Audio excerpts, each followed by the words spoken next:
Mickey. Okay, we'll go to David. Hi, there you are. Okay, hold on, David G. Go ahead, Mickey. Hi, I don't have much to say. That I'm just really, I'm totally embarrassed at the way, Zelensky was invited over here, and he was just coated, oh my God, they just tore into him. I think it's kind of unfair. People himself. Pardon? I was talking to myself. Sorry. Okay. Yeah, and so I was embarrassed to be an American today, to see the behavior that Vance and Trump exhibited. I know that it's a difficult time and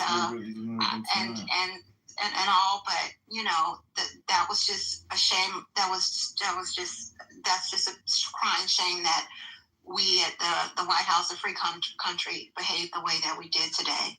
I've not seen a lot of. I've never seen countries who come together to solve issues and so forth carry on that way. I just was mortified at that behavior. And granted that, Zelensky's not all innocent. I think he's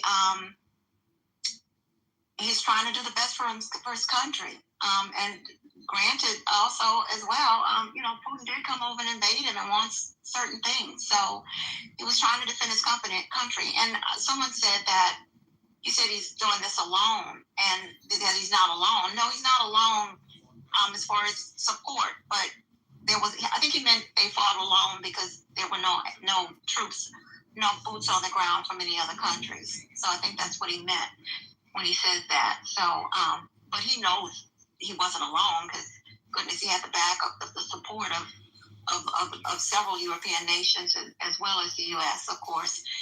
Tons of relief there.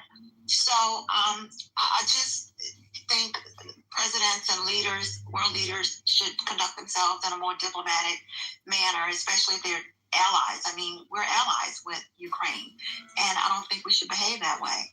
I just think it was just a crying shame. I just could cry at the way the U.S. behaved and exhibited themselves today. So I think that's all I want to say. And to pile on to what you just said, Mickey, and I apologize for doing this, I guess, but I just feel compelled to say that Zelensky was kicked out of the White House. The president said he can come back when he's ready for peace. So I don't know. I think that was the biggest indignity that we saw. And, oh my God, I'm mortified. Yeah, you're right.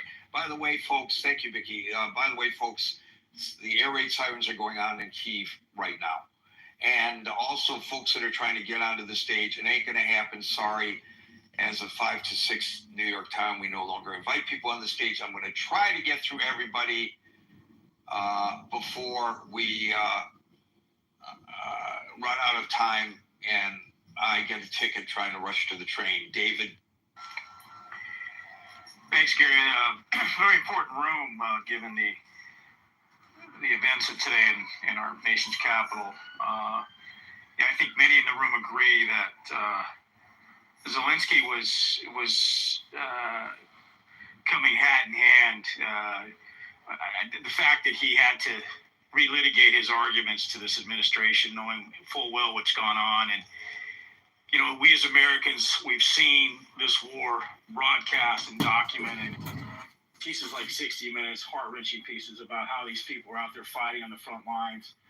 Men as high as in their 50s being conscripted to leave their families, to do battle against this monstrosity of a country, to hold on to their dignity and their sovereignty.